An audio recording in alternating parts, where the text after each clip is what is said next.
بسم اللہ الرحمن الرحیم ان الحمد للہ نحمده ونستعینه ونستغفره من يهده اللہ فلا مضل له ومن يضلل فلا هادی له واشهد ان لا الہ الا اللہ وحدہ لا شریک له واشهد ان سیدنا ونبینا وحبیبنا وشفیعنا وقرۃ اعیننا محمدا عبدہ ورسولہ صلی اللہ تبارک و تعالی علیہ وعلی آلہ واصحابہ وازواجہ وذریتہ وبارک وسلم تسلیما کثیرا۔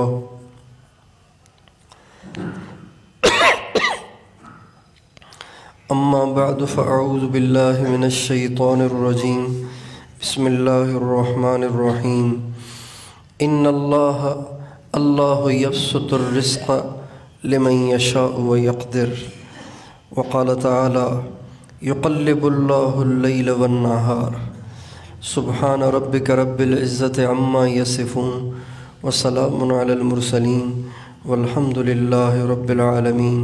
اللہم صلی علی سیدنا محمد وعلی آل سیدنا محمد وبارک وسلم۔ یہ دنیا اللہ تعالیٰ نے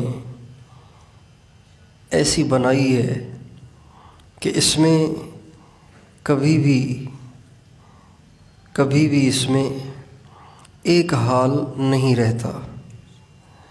یہ دنیا عدلتی بدلتی ہے، یہ دنیا بدلتی رہتی ہے، اس میں کوئی بھی چیز ہمیشہ ایک حال میں باقی نہیں رہتی۔ آپ دنیا کی کسی بھی چیز میں غور کر لیں، ہر چیز بدلتی رہتی ہے۔ آپ دیکھیں کچھ دیر پہلے دن تھا، اب رات آ گئی ہے، ابھی رات ہے پھر دن آ جائے گا۔ کبھی سورج چڑھ رہا ہوتا ہے، کبھی اتر رہا ہوتا ہے، کبھی نکل رہا ہوتا ہے، کبھی ڈوب رہا ہوتا ہے، کبھی سردی آ جاتی ہے، کبھی گرمی آ جاتی ہے، کبھی خزاں آ جاتی ہے، کبھی بہار آ جاتی ہے۔ انسان کبھی ٹھیک ٹھاک دوڑ رہا ہے، بھاگ رہا ہے، کبھی لیٹا ہوا ہے، کبھی بچپنا ہے، پھر کبھی جوانی ہے، کبھی بڑھاپا ہے۔ کوئی چیز اس دنیا میں ایک حال میں نہیں رہتی۔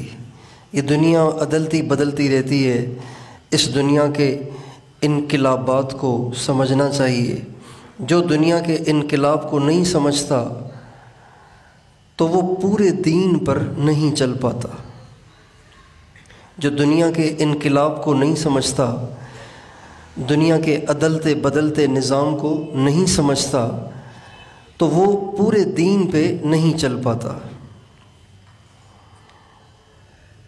جب انسان کسی ایک کیفیت کو اپنے لیے متعین کر لیتا ہے، کسی ایک کنڈیشن کو اپنے لیے متعین کر لیتا ہے، کسی ایک حالت کو اپنے لیے متعین کر لیتا ہے، تو پھر جب وہ حالت بدل جاتی ہے تو وہ مایوس ہو جاتا ہے، وہ نا امید ہو جاتا ہے، اس کے جذبات ٹوٹتے ہیں اور اس کے حوصلے پست ہو جاتے ہیں۔ اور یہ اس لیے ہوتا ہے کہ اس کا ذہن یہ تھا کہ یہ چیز ہمیشہ ایسے ہی رہے گی۔ دنیا میں کسی بھی چیز کو دوام نہیں ہے۔ آپ دیکھیں ایک درخت اس حال میں، جس حال میں اس وقت وہ درخت ہے، کیا یہ شروع سے ایسے ہی ہے؟ کبھی یہ پودا سا تھا، پھر آہستہ آہستہ یہ بڑا ہوا، ہوتے ہوتے اب اس کا اتنا موٹا تنا ہو گیا ہے۔ اب بھی یہ ایک جیسا نہیں رہتا۔ سردی میں اس کے پتے خشک ہو کر جھڑ جاتے ہیں اور یہ بالکل ننگا ہو جاتا ہے۔ پھر جب بہار آتی ہے دوبارہ اس کو پتے نکلنا شروع ہوتے ہیں، دوبارہ اس میں پھل آنا شروع ہوتے ہیں، دوبارہ یہ ہرا بھرا ہو جاتا ہے۔ تو اس لیے دنیا انقلابات کی جگہ ہے، تغیر اور تبدل کی جگہ ہے۔ یہاں کوئی بھی چیز ہمیشہ نہیں ہے، یہاں پہ کوئی بھی کیفیت ہمیشہ نہیں ہے، یہاں پہ کوئی بھی حال ایک جیسا نہیں رہتا۔ حالات بھی بدلتے ہیں، کیفیات بھی بدلتی ہیں، اور انسان خود بھی بدلتا ہے، اور اس پر آنے والے حالات بھی بدلتے رہتے ہیں۔ لہٰذا ہمیں ہر حال میں ہر حال میں یہ سوچنا ہے کہ میرے اللہ کی منشا کیا ہے۔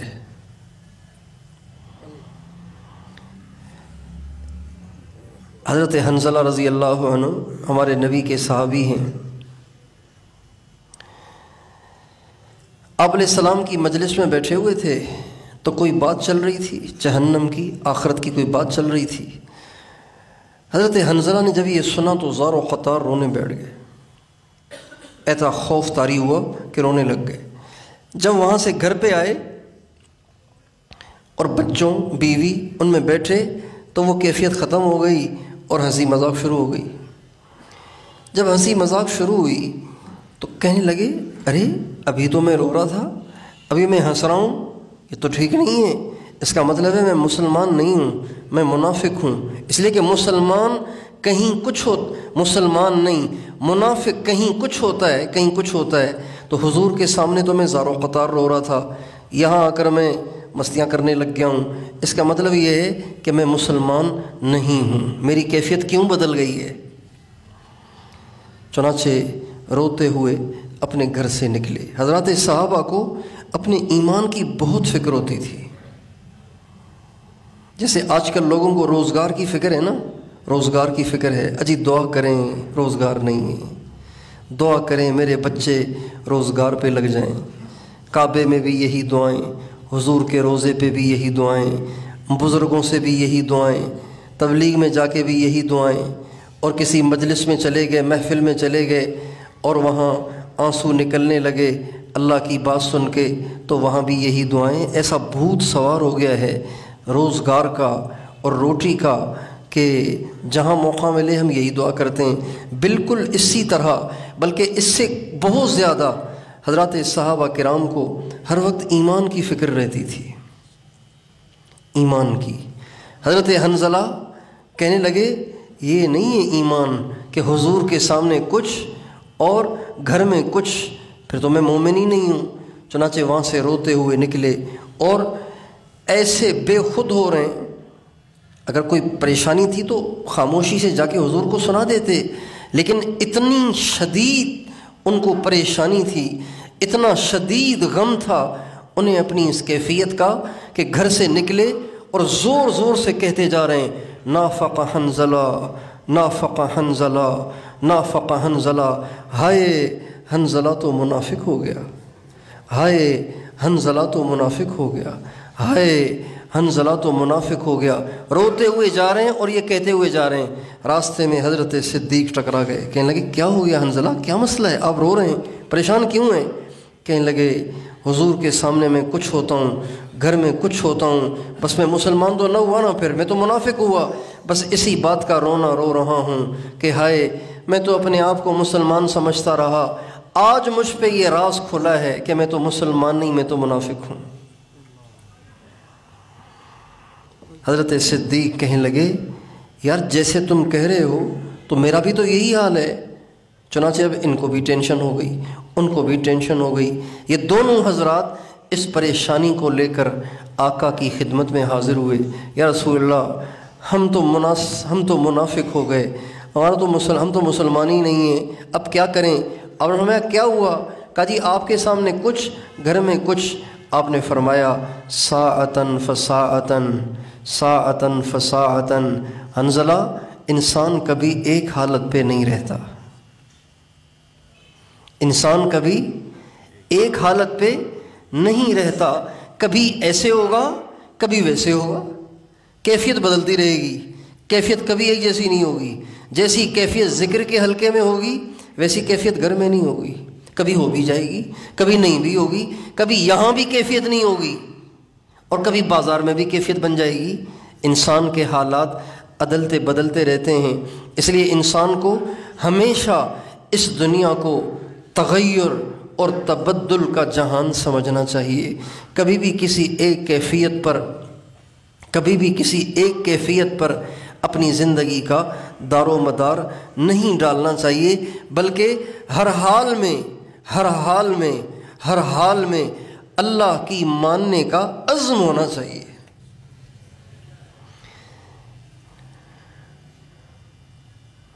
مولانا الیاس صاحب ہمارے ایک بہت بڑے بزرگ گزرے ہیں، ان کو کسی نے خط لکھا، حضرت نمازیں پڑھ رہا ہوں، ذکر کر رہا ہوں، تلاوت کر رہا ہوں، مزہ ہی نہیں آ رہا، دل ہی نہیں کرتا، عجیب کیفیت ہوئی ہے۔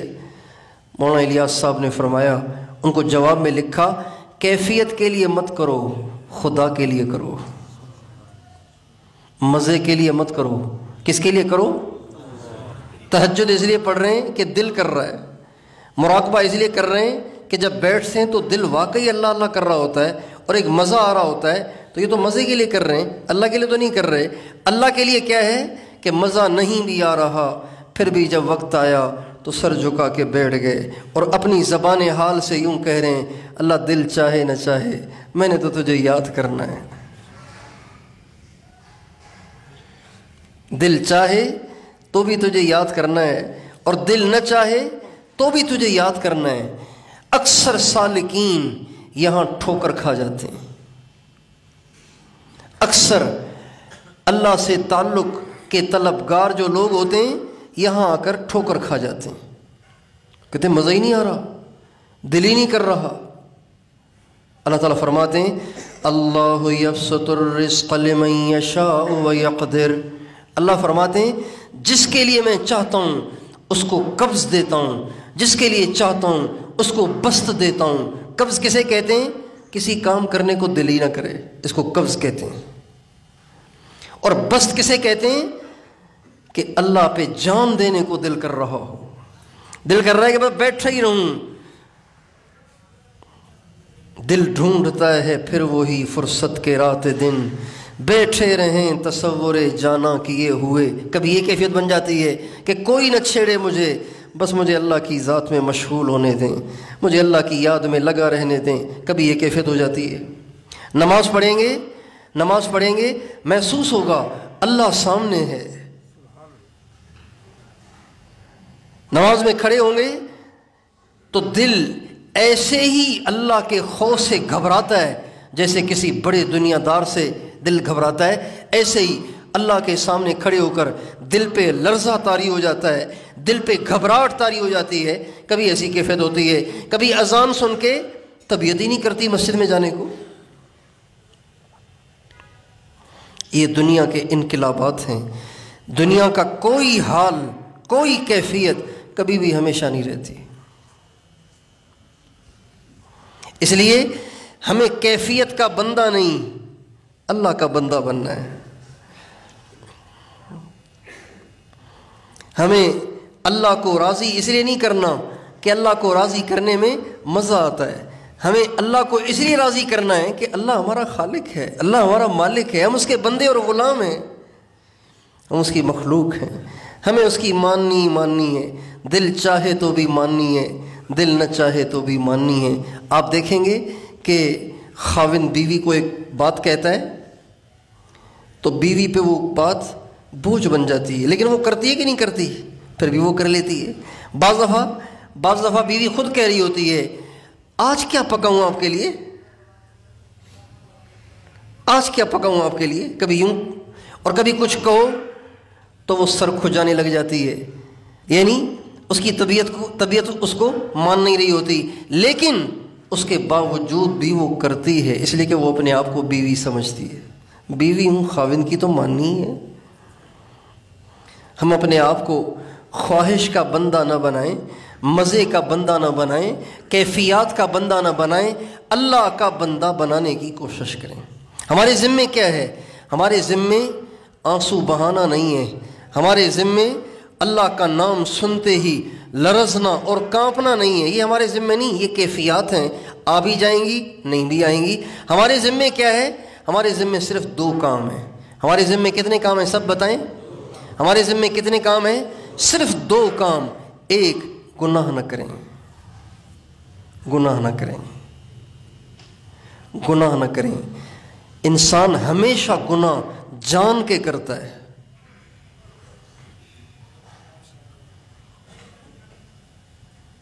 ہمیشہ انسان جان کے گناہ کرتا ہے، چاہے وہ انجان بن جائے لیکن جان کے کرتا ہے۔ گناہ نہ کریں، گناہ انسان اپنے اختیار سے کرتا ہے، اپنے اختیار سے کرتا ہے۔ بعض لوگ کہتے ہیں کہ جی مجھ پہ بہت زیادہ اثرات ہیں اس لیے مجھ سے نماز پڑھی نہیں جاتی۔ وہ غلط کہتے ہیں، وہ جھوٹ کہتے ہیں، ان کو شیطان کا دھوکہ ہے، وہ اس لیے نماز نہیں پڑھ رہے۔ ان کی نمازیں اس لیے نہیں چھوٹ رہی کہ ان پہ اثرات ہیں، ان کی نمازیں اس لیے چھوٹ رہی ہیں کہ ان سے کوئی گناہ ہوا ہے جس کی سزا میں اللہ نے اپنی حاضری سے محروم کر رکھا ہے۔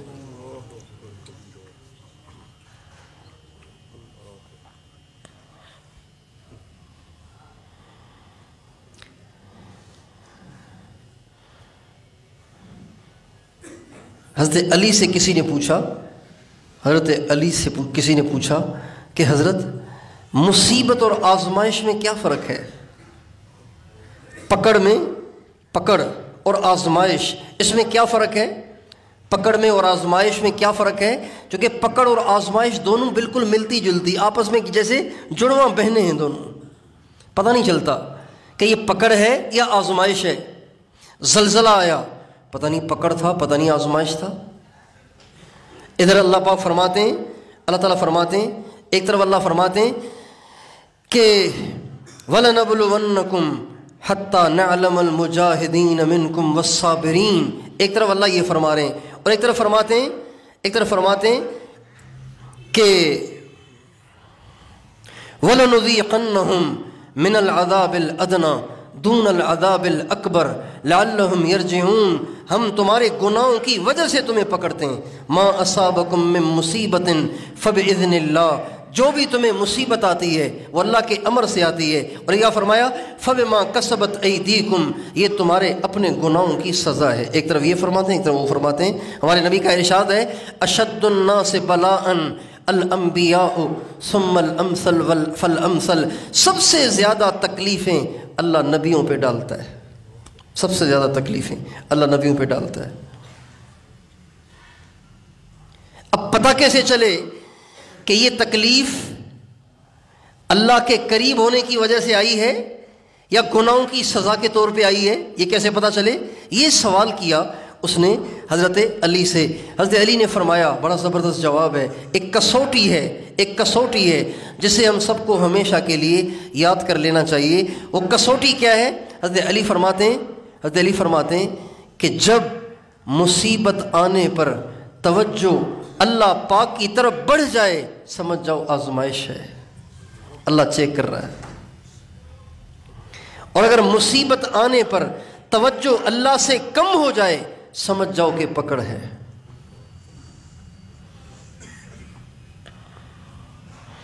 جن لوگوں کی پریشانیاں انہیں مسجد میں آنے سے روکے ہوئے ہیں، انہیں رات کو اٹھنے سے روکے ہوئے ہیں، انہیں مراقبے سے روکے ہوئے ہیں، انہیں ذکر سے روکے ہوئے ہیں، انہیں تبلیغ سے روکے ہوئے ہیں، انہیں دین کے کسی بھی کام سے روکے ہوئے ہیں، وہ آزمائش نہیں ہے، ان کو سزا ہے گناہوں کی، وہ پکڑ ہے۔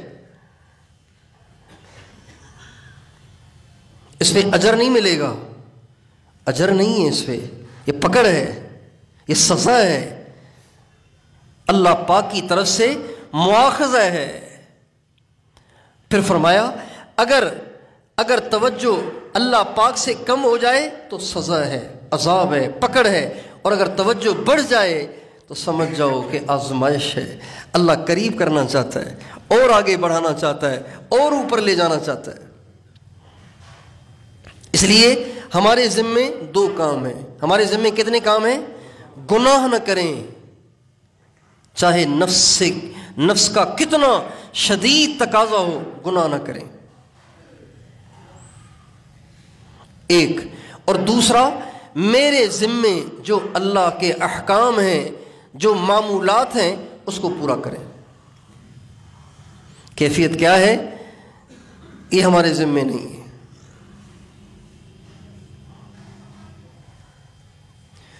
اللہ کا حکم پورا ہو، گناہ کبھی بھی نہ ہو، اور اللہ پاک کا حکم پورا نہیں ہو، ہاں جو لوگ مزہ بھی نہیں آ رہا پھر بھی کیے جا رہے ہیں، فائدہ بھی نہیں ہو رہا پھر بھی کیے جا رہے ہیں، تو ان کو فائدہ محسوس نہ ہونا، کیفیت محسوس نہ ہونا، ان کو اللہ کے اور قریب کرنے کے لیے ہے۔ ایک بہت بڑے بزرگ تھے حضرت خواجہ بہاءالدین نقشبند رحمۃ اللہ علیہ،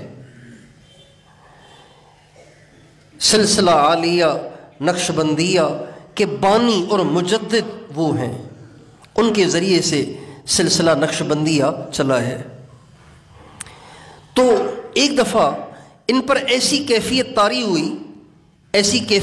ہوئی کہ کچھ کرنے کو جی ہی نہ کرے، مزہ ہی نہ آئے، کیفیت ہی نہ بنے، اتنے بڑے اللہ والے لیکن ساری کیفیتیں ختم، نہ دل اللہ اللہ کر رہا ہے اور نہ آنکھ سے آنسو بہہ رہے ہیں، نہ اللہ سے محبت محسوس ہو رہی ہے، نہ حضور سے محبت محسوس ہو رہی ہے، ایسے لگ رہا ہے جیسے بالکل خالی ہو گئے، جیسے غبارے سے ہوا نکل گئی، ایسی کیفیت۔ اور بہت دن تک ان کی یہ کیفیت رہی، یہ اللہ سے مانگتے رہے، اللہ رحم فرما، مجھے اپنی محبت کی جو لذت اور چاشنی تو مجھے چکھایا کرتا تھا وہ دوبارہ چکھا، مجھے محروم نہ کر۔ مانگتے رہے اللہ سے، مانگتے رہے اللہ سے، مانگتے رہے اللہ سے۔ یہ وہ کیفیت ہے جو اس بات کی دلیل ہے کہ پکڑ نہیں، آزمائش ہے۔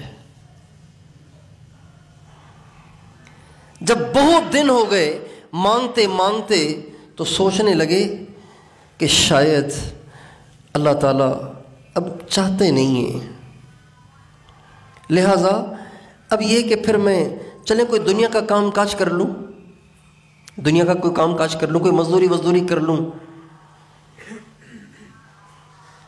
چنانچہ وہاں سے اٹھے اور باہر نکلے اور قریب تھا کہ کسی دنیا کے کام میں جا پھنسیں تو دیوار پہ ایک شعر لکھا ہوا دیکھا، فارسی میں ایک شعر لکھا ہوا تھا جس کا مطلب یہ تھا، کہاں جا رہا ہے مجھے چھوڑ کے ادھر آ میں تیرا ہوں، کہاں جا رہا ہے مجھے چھوڑ کے ادھر آ میں تیرا ہوں۔ یہ شعر پڑھا، ایک دم ایسی کیفیت طاری ہوئی، ایسا وجد آیا کہ وہیں بیٹھ گئے، اور اتنا رونا آیا کہ اگلی پچھلی ساری کسر نکل گئی۔ جب یہ رونا آیا تو اس وقت اللہ تعالیٰ سے دعا کی، اے اللہ میں تیرے بندوں کو تجھ سے ملانا چاہتا ہوں، اور تیرے بندوں میں اب وہ ہمت نہیں ہے کہ لمبے لمبے مجاہدے کریں اور کئی دن جنگل میں گزار لیں اور کئی دن کھانا نہ کھائیں، کئی دن نہ سوئیں، بس عبادت ہی عبادت کریں۔ اے اللہ تیرے بندوں میں اب وہ سکت نہیں رہی، اے اللہ مجھے کوئی ایسا طریقہ سجھا کہ آسانی سے تیرا بندہ تجھ تک پہنچ جائے۔ اس رونے والی کیفیت میں جب یہ دعا مانگی تو اللہ تعالیٰ نے ان کو یہ نقش بندی سلسلے کا طریقہ سکھایا۔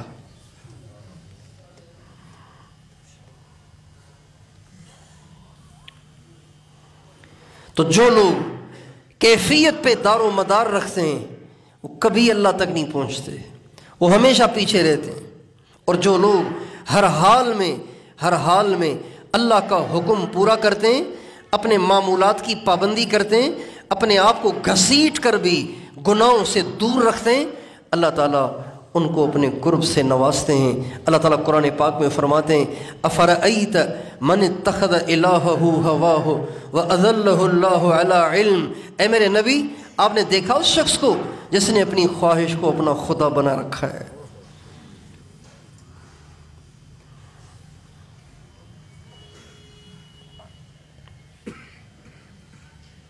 تو اس لیے کبھی بھی راہ معرفت کے سالک کو، اللہ کے طلبگار کو اس بات سے پریشان نہیں ہونا چاہیے کہ کیفیت ہی نہیں بن رہی، مزہ ہی نہیں آ رہا، دھیان ہی نہیں آ رہا، محسوس ہی نہیں ہو رہا۔ یہ بات بہت سننے کو ملتی ہے، اس لیے عرض کر رہا ہوں کبھی بھی اس میں نہیں پڑھنا چاہیے، بلکہ اسے زبان حال سے یوں کہنا چاہیے، یا اللہ مزہ آئے نہ آئے میں نے تو تجھے یاد کرنا ہی کرنا ہے۔ ہمارے حاجی صاحب عبدالوہاب صاحب پر ایک دفعہ ایسی مایوسی طاری ہوئی، چونکہ ان کے دل میں اللہ نے انسانیت کی ہدایت کا اتنا شدید غم ڈالا تھا کہ نہ ان کو رات کو چین ہوتا تھا نہ دن کو چین ہوتا تھا۔ ہم نے اپنی پوری زندگی میں ایسا جنونی آدمی دنیا کے لیے بھی نہیں دیکھا، دین کے لیے تو ویسے ہی نہیں دیکھا، دنیا کے لیے بھی کسی کو ایسا جنونی نہیں دیکھا جیسا ان کو اللہ کی محبت میں، انسانیت کے کی ہدایت کے لیے اور امت کے غم میں جیسا ہم نے ان کو جنونی دیکھا، کسی کو نہیں دیکھا۔ جنونی، ہوش ہی نہیں کسی چیز کا، دھیان ہی نہیں کسی چیز کی طرف۔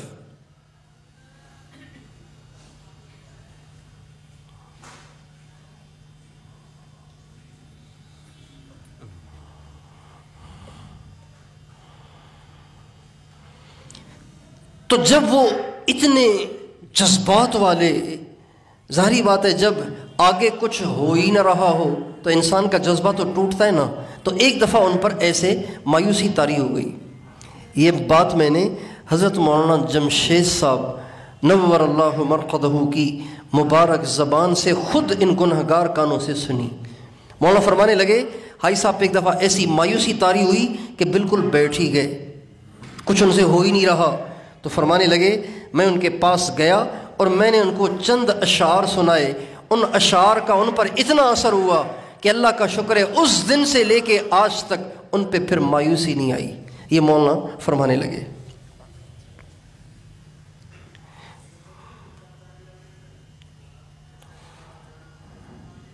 وہ اشعار کیا تھے؟ وہ اشعار سنیے۔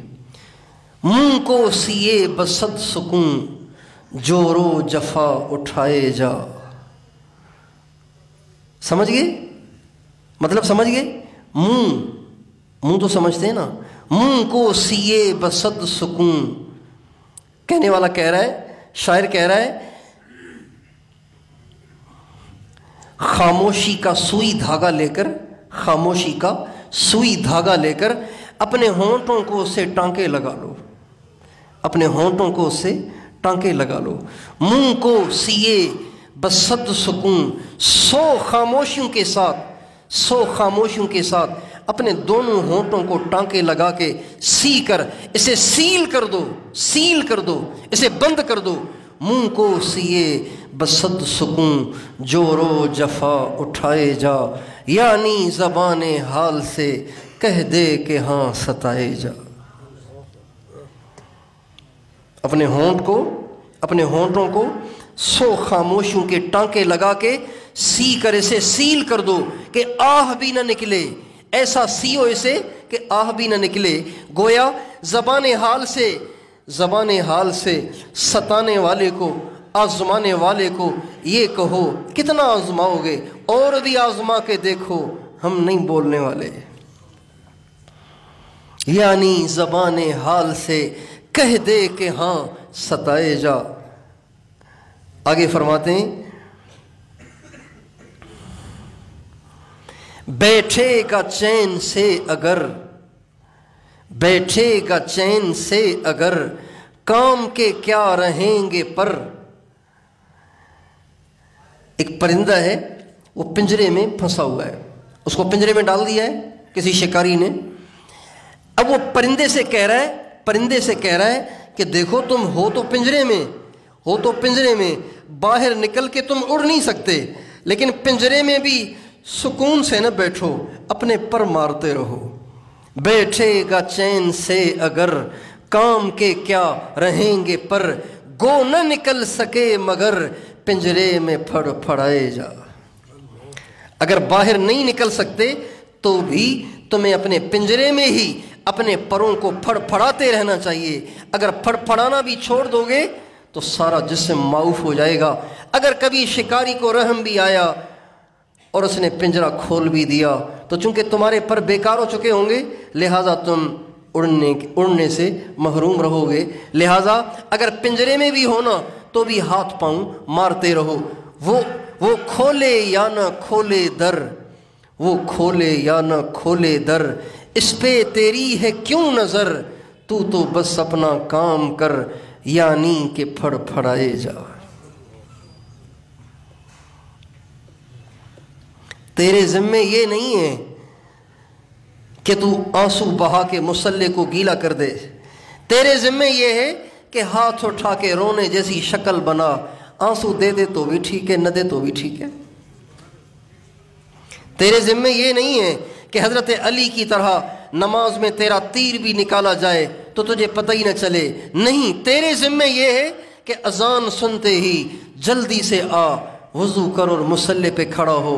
اللہ کیفیت دے دے تو بہت اچھا، نہ دے تو نماز تو ہو گئی، عمل تو پورا ہو گیا۔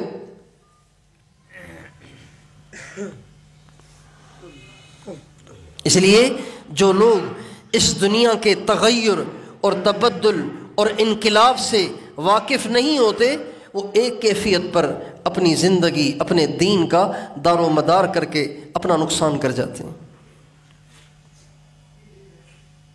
اس لیے کیفیت کوئی بھی ہو، ہمیں تو اللہ کو راضی کرنا ہے، دل چاہے تو بھی کرنا ہے، دل نہ چاہے تو بھی اسے راضی کرنا ہے۔ بس دو باتوں کا ہمیں التزام کرنا ہے، ہم سے گناہ نہ ہو اور ہم سے اللہ کی نافرمانی نہ ہو، اور اللہ کا کوئی حکم ہم سے نہ چھوٹے۔ اگر اللہ کا حکم چھوٹ رہا ہے تو اس کا یقین کریں کہ آپ سے کوئی ہوئی ہے نافرمانی، اللہ ناراض ہو گیا ہے۔ جو لوگ کہتے ہیں نا کہ جی پتہ نہیں مراقبہ ہوتا ہی نہیں ہے، ہوتا ہی نہیں ہے، بھئی ہوتا کیسے نہیں ہے؟ مراقبہ خود تھوڑی ہوتا ہے، وہ تو کرنا پڑتا ہے۔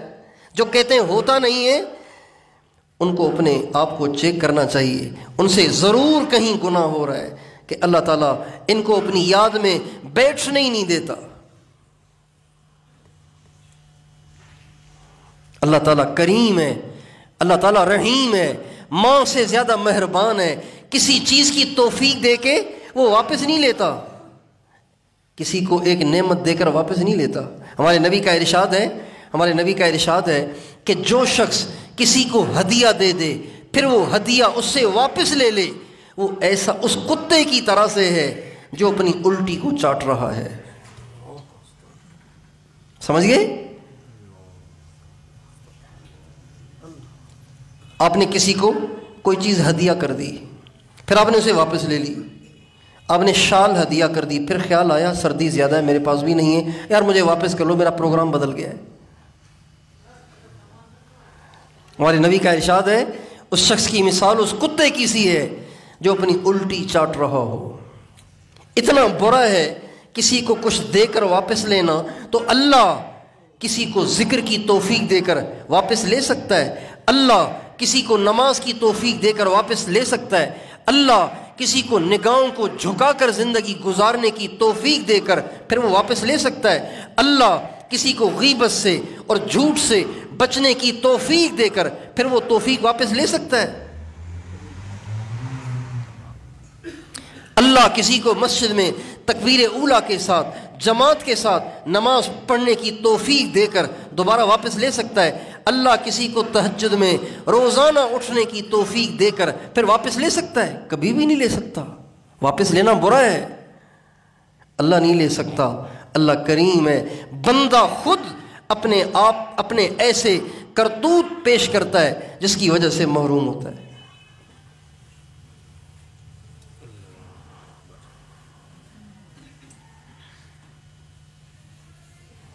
میں نے آپ کو موٹر سائیکل کی اجازت دی، میں نے کہا آپ اپنے کام کاج پہ جاتے ہیں تو میری موٹر سائیکل حاضر ہے، میں تو صبح کو ویسے ہی گھر میں ہوتا ہوں، آپ میری موٹر سائیکل لے جایا کریں، آپ بے شک اپنا کام کر کے پھر واپس چھوڑ دیا کریں۔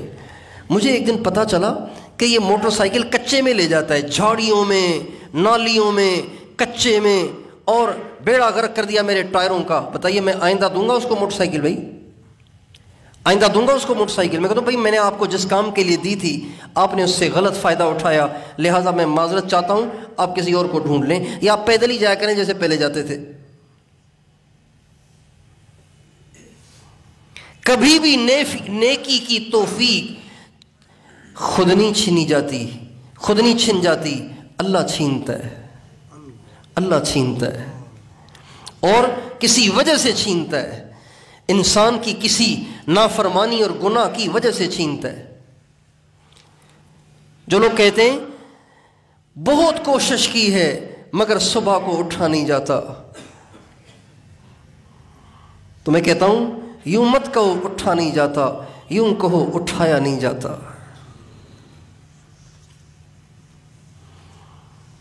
اللہ آپ کو اپنے سامنے کھڑا ہونے کی توفیق ہی نہیں دیتے۔ اللہ پاک کو آپ کا اس کے سامنے صبح اٹھ کے کھڑا ہونا پسند ہی نہیں ہے۔ اللہ چاہتے ہیں یہ پڑا رہے مردار ایسے ہی۔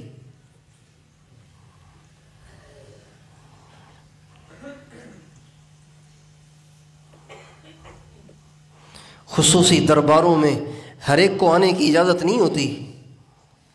خصوصی دربار میں ہر ایک کو آنے کی اجازت نہیں ہوتی۔ اس سے بڑا خصوصی دربار کون سا ہے؟ جو رب العالمین کا ہے، بادشاہوں کے بادشاہ کا ہے، زمین آسمان کے مالک اور خالق کا ہے۔ تو یہاں ایرا غیر آ جائے گا؟ کہتے ہیں دو دوست تھے، ایک اس میں سے نمازی تھا، ایک بیچارہ ایسے ہی تھا۔ تو گئے ہوئے تھے کہیں گھومنے کے لیے، نماز کا وقت ہوا تو وہ جو نمازی تھا وہ مسجد میں چلا گیا۔ اب اس بیچارے کی عادت تھی نماز بھی پڑھنی ہے، پھر اس کے بعد تسبیحات فاطمہ بھی پڑھنی ہے رضی اللہ عنہا، وہ بھی پڑھنی ہے، پھر اس کے بعد سنتیں بھی پڑھنی ہیں، پھر 2-4 نفلیں بھی پڑھنی ہیں۔ اللہ کے گھر میں آدمی آیا تو اور زیادہ کمائیاں کرے، تو اس کو عادت نہیں تھی۔ اس نے کہا تم پڑھ کے آ جاؤ، میں یہیں بیٹھا ہوں۔ جب اس نے زیادہ دیر لگائی نا، 15-20 منٹ لگ گئے، تو اس نے باہر سے آواز دی، ابے کسی نے بٹھا لیا ہے کیا؟ کہاں، جس نے تجھے اندر بٹھایا ہوا ہے، جس نے تجھے باہر روکا ہوا ہے، اس نے مجھے اندر بٹھایا ہوا ہے۔ ورنہ تجھے کون سی مجبوری ہے؟ صحت سلامتی ہے، ہاتھ پاؤں کام کر رہے ہیں، وضو کا پانی موجود ہے، کپڑے تو نے پہن رکھے ہیں، سورہ فاتحہ سورہ اخلاص تجھے یاد ہے، پھر کیا رکاوٹ ہے؟ باہر بھی تو بیٹھے ہو نا، آ کے سجدہ کر لیتے، لیکن کیسے کرے؟ محروم ہے، اور اپنی ہی کسی کوتاہی کی وجہ سے محروم ہے۔ اس لیے میرے دوستو، آپ سب سے یہ درخواست ہے کہ ایک تو کبھی بھی کسی کیفیت پہ دار و مدار نہ کریں، ہر حال میں اللہ کا حکم پورا کریں، اپنے معمولات پورے کریں اور گناہوں سے پرہیز کریں۔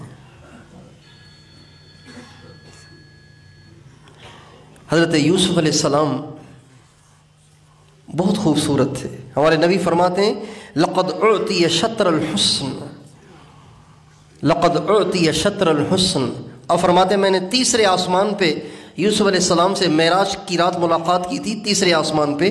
تو تیسرے آسمان پہ جب میری یوسف علیہ السلام سے ملاقات ہوئی، جب میں نے ان کو دیکھا تو میرا اندازہ ہے لقد اعطی شطر الحسن، میرا علم، میرا اندازہ کہتا ہے کہ اللہ تعالیٰ نے جتنا حسن بنایا ہے اس میں سے آدھا ان کو دیا ہے۔ کتنے حسین ہوں گے وہ۔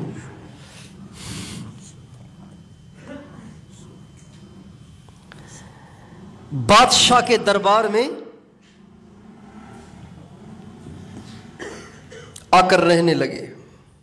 بادشاہ کی بیوی زلیخا عاشق ہو گئی، عاشق ہو گئی، اور اس نے ایک ہیلا بنایا، اندر بلایا، اندر اندر اندر، کمرے کے اندر کمرہ، اس کے اندر کمرہ، اس کے اندر کمرہ، اس کے اندر کمرہ، اس کے اندر کمرہ۔ وہاں پہ یوسف علیہ السلام کو کسی بہانے سے بلایا اور سارے دروازوں کو لگائے تالے اور کہا وقالت حیت لک، اپنی طرف بلایا۔ وراودته التي هو في بيتها وقالت حیت لک، اپنے گھر میں حضرت یوسف علیہ السلام کو بہلا کر پھسلا کر اپنی دعوت دی۔ بادشاہ کی بیوی حسین تو ہوگی نا، کتنی نفیس ہوگی، کتنی حسین ہوگی، کتنی گوری ہوگی، اپنی طرف بلایا۔ جب اس نے اپنی طرف بلایا اور برائی کے لیے وہ 100% تیار ہو کر کھڑی ہو گئی اور یوسف علیہ السلام کو آواز دی، اپنی طرف دعوت دی، تو یوسف علیہ السلام پتہ ہے کیا فرمانے لگے؟ قال معاذ اللہ، اللہ کی پناہ۔ کیا مطلب؟ اے اللہ تو ہی بچائے گا، اے اللہ تو ہی بچائے گا۔ آگے اللہ کہتے ہیں کذالک لنصرف عنہ السوء والفحشاء، یوسف خود نہیں بچے، یوسف کو ہم نے بچایا تھا، یوسف خود نہیں بچے تھے، ہم نے بچایا تھا۔ جو کسی برائی میں مبتلا ہے وہ ڈرے اللہ سے، اللہ اس کو کیوں نہیں بچا رہا؟ اس کا مطلب ہے اس سے کوئی ہوئی ہے ایسی کوتاہی جس کی وجہ سے اللہ تعالیٰ نے اپنی نظر رحمت اس سے پھیر لی ہے۔ اللہ جب نظر رحمت پھیر لیتا ہے پھر بندہ برائیوں میں لگ جاتا ہے، اللہ کے احکام پورے نہیں کر پاتا، اور وہ کرنا چاہے بھی تو اسے نہیں ہو پاتے، اللہ کی کسی پکڑ کی وجہ سے، اللہ کی کسی ناراضگی کی وجہ سے۔ اس لیے ہمیشہ اس بات کو قاعدہ کلیہ سمجھ کر ہمیشہ اس کو ہمیں پلے باندھنا چاہیے۔ جب کبھی ہم سے اللہ کا حکم چھوٹ رہا ہے سمجھ جائیں کوئی ہوا ہے کچھ، عمل کی توفیق نہیں ہو رہی سمجھ جائیں کہ مالک ناراض ہو گیا ہے، اللہ ناراض ہو گیا ہے۔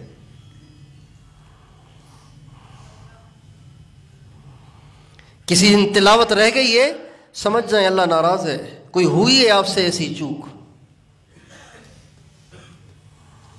حضرت سفیان ثوری رحمۃ اللہ علیہ فرماتے ہیں ایک شخص ایک دفعہ دعا کر رہا تھا اور اس میں رو رہا تھا۔ میں نے جب اس کو دیکھا تو میں نے کہا بڑا دکھلاوا کر رہا ہے، کیسا ڈرامہ کر رہا ہے، دیکھو کیسے رو رہا ہے۔ کہتے صرف میرے دل میں یہ بدگمانی ہوئی کہ یہ سب ڈرامہ کر رہا ہے، یہ حقیقت میں نہیں رو رہا، یہ سارا ڈرامہ ہے، دکھلاوا کر رہا ہے۔ کہتے ہیں میری اس بدگمانی کی سزا میں اللہ نے مجھے 6 مہینے تہجد میں اٹھنے ہی نہیں دیا۔ کتنے مہینے؟ یہ وقت کے امام ہیں، امام سفیان ثوری، امام ابو حنیفہ کے ہم عصر ہیں، ان کی ٹکر کے ہیں۔ سفیان ثوری رحمۃ اللہ علیہ 6 مہینے تک اللہ نے مجھے تہجد سے محروم رکھا، میرے بندے سے بدگمانی کیوں کی؟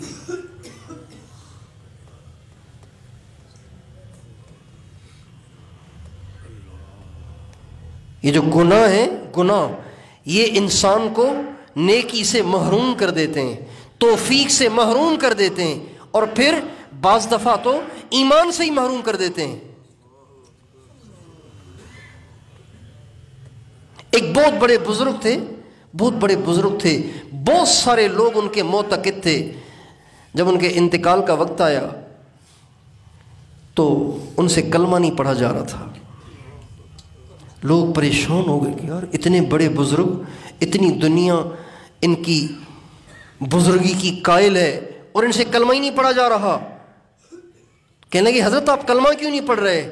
کہنے لگے بات یہ ہے کہ میری دکان تھی، ایک دفعہ اس دکان پہ ایک خوبصورت لڑکا آیا تھا، میں نے نظر جو اس خوبصورت لڑکے پہ پڑی تو اسی پہ ٹک گئی جس کی آج سزا پا رہا ہوں کہ مجھ سے کلمہ نہیں پڑھا جا رہا۔ ایک خوبصورت لڑکے پہ نگاہ پڑ گئی تھی اور وہ ٹک گئی تھی، اس کی سزا میں آج کلمہ نہیں پڑھا جا رہا۔ اس لیے ہمیشہ انسان کو چوکنا رہنا چاہیے، بیدار رہنا چاہیے۔ آپ کی گاڑی اسٹارٹ نہ ہو، آپ فوراً اس کو چیک کرتے ہیں، اس کو چیک کراتے ہیں۔ آپ کی آنکھ نہیں کھلتی، آپ پریشان نہیں ہیں؟ آپ کی آنکھ نہیں کھل رہی، آپ کسی طبیب سے جا کے پوچھ نہیں رہے کہ بھئی میری آنکھ کیوں نہیں کھل رہی، کیا مسئلہ ہے میرے ساتھ؟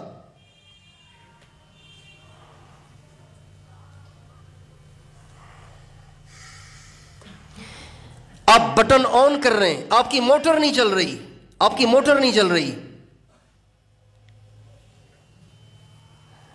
آپ پریشان ہوتے ہیں۔ یہ نہیں بیوی سے کہتے بیگم آج تو میں نے کہیں جانا ہے، اگلے ہفتے دیکھ لیں گے۔ آپ فوراً مستری کو فون کرتے ہیں کہ ہماری موٹر نہیں چل رہی، لیکن آپ کی تلاوت چھوٹ گئی اور آپ پریشان نہیں ہیں، آپ کا مراقبہ چھوٹ گیا، آپ پریشان نہیں ہیں، آپ کی تہجد چھوٹ گئی، آپ پریشان نہیں ہیں، آپ سے نظروں کی حفاظت نہیں ہو رہی، پہلے تو آپ کی نظر جھکی رہتی تھی، اب اٹھ کیوں جاتی ہے، آپ پریشان نہیں ہیں؟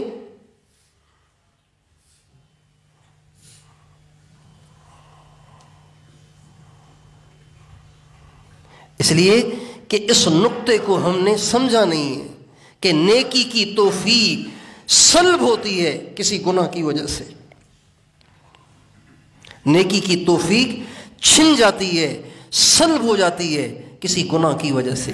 جب تک ہم گناہ کرنا نہیں چھوڑیں گے، نیکی کی توفیق کے دروازے ہمارے لیے بند رہیں گے۔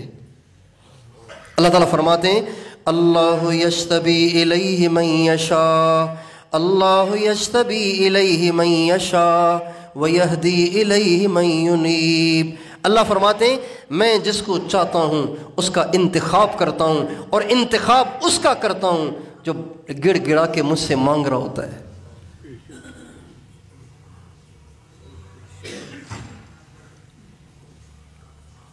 بعض ساتھی فون کرتے ہیں کہ جی ایک ہفتے سے اعمال نہیں ہو رہے، میں ان سے کہتا ہوں کبھی ایسے بھی ہوا ہے کہ ایک ہفتہ پیٹ میں درد رہا، ایک ہفتے کے بعد آپ ڈاکٹر کے پاس گئے ہوں بھائی، ڈاکٹر صاحب ایک ہفتے سے پیٹ میں درد ہے، میں نے کہا چلو آج آپ کو دکھا دوں۔ کتنی بے حسی کی بات ہے، کتنی بے اہمیتی کی بات ہے۔ اس کا مطلب ہے مرنا یاد نہیں ہے۔ اگر اسی بے توفیقی کے حال میں انسان مر جائے تو کیا ہوگا؟ اسی بے توفیقی کی حالت میں اگر انسان مر جائے تو کیا ہوگا؟ اس لیے ہمارے نبی کی دعا ہے اے اللہ میری زندگی کا سب سے اچھا دن وہ بنانا جس دن میری تیری ملاقات ہو۔ اور ہمارے نبی دعا فرماتے تھے اللہم احسن عاقبتنا فی الامور کلہا واجرنا من خزی الدنیا وعذاب الآخرہ۔ اے اللہ انجام اچھا کیجیے۔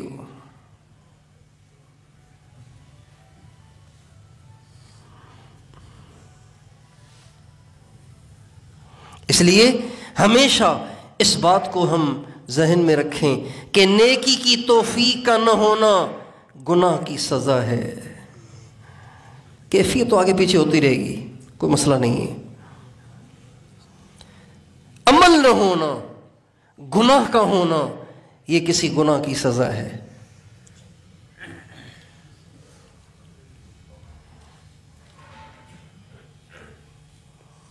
جب کوئی کسی سے بیزار آ جاتا ہے نا، کوئی کسی سے بیزار آ جاتا ہے نا تو کہتا ہے جو چاہے کر، چل یہاں سے، میں نہیں کہوں گا آئندہ تجھے۔ کہتے نہیں کہتے ہیں؟ بیزار آ جاتا ہے نا، میں نہیں کہوں گا تجھے، چل چل جو چاہے جا کے کر۔ بس یہ بات ہے، اللہ تعالیٰ جب بندے کی کسی غلطی سے ایسے بیزار آ جاتے ہیں تو پھر کہتے ہیں چل یہاں سے، کر کے دکھا، اب میں نہیں دیتا تجھے توفیق۔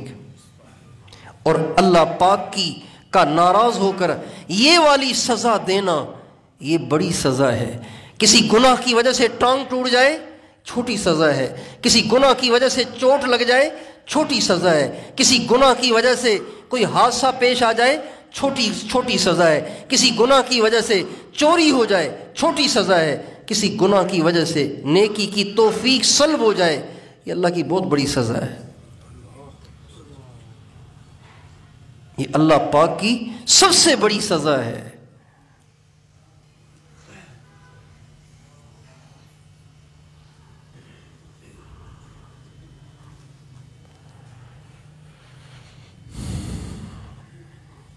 تو آئندہ گناہوں سے بچنا ہے اور اپنے معمولات کا اہتمام کرنا ہے، اللہ کے حکم پورے کرنے ہیں۔ اور کبھی سستی اور غفلت ہونے لگے تو فوراً رجوع کرنا ہے، یا اللہ نظر رحمت نہ پھیر لینا، میں نہیں چل سکتا خود، یا اللہ نظر رحمت پھیر نہ لینا، میں نہیں چل پاؤں گا، اگر تو نے نظر رحمت پھیر لی میں نہیں چل پاؤں گا، تو ہی چلائے گا مجھے۔ اسألک مسألۃ المسکین وادعوک دعاء الخائف الضریر. ہمارے نبی کی دعا ہے، اے اللہ میری جھولی تیرے سامنے پھیلی ہوئی ہے، میں تیرے سامنے ایسے مانگ رہا ہوں جیسے مسکین مانگتا ہے،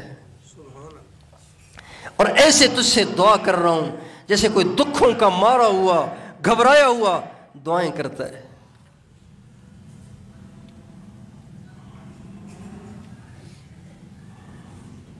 جب اللہ بہت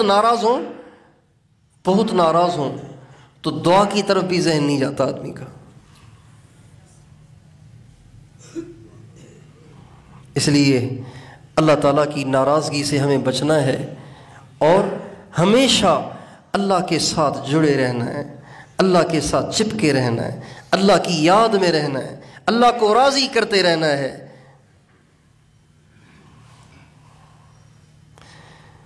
حضرت حاجی امداد اللہ صاحب مہاجر مکی رحمۃ اللہ علیہ کو کسی نے کہا، حضرت ذکر تو کرتا ہوں لیکن مزہ نہیں آتا. فرمایا یہ کیا کم ہے کہ اللہ تعالیٰ نے اتنے سارے اعضاء میں سے تیرے ایک عضو کو اپنے نام میں لگا رکھا ہے.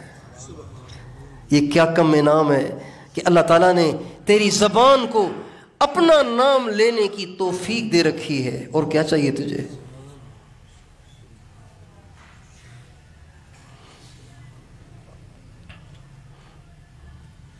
اس لیے ہمارے ذمے ہوا میں اڑنا نہیں ہے، ہمارے ذمے ہوا میں اڑنا نہیں ہے. ہمارے ذمے دو کام ہیں، اللہ کا حکم پورا ہو، گناہ ہم سے سرزد نہ ہو جائے تو فوراً توبہ، یا اللہ معاف کر دے اب نہیں کروں گا. کریں گے کوشش انشاءاللہ. اللہ تعالیٰ مجھے اور آپ کو توفیق عطا فرمائے. یہ بات میں نے ویسے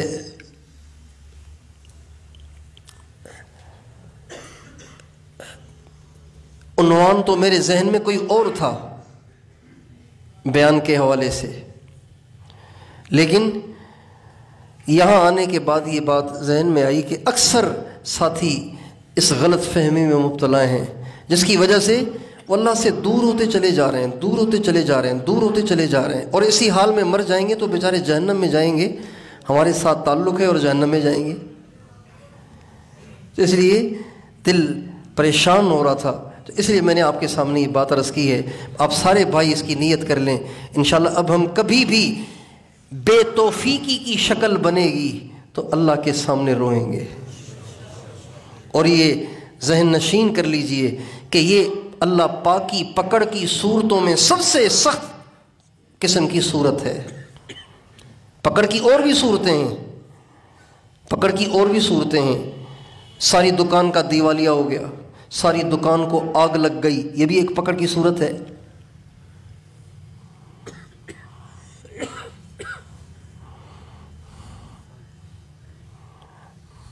بیوی بھی نافرمان، بچے بھی نافرمان، یہ بھی ایک پکڑ کی صورت ہے، یہ بھی ایک پکڑ کی صورت ہے.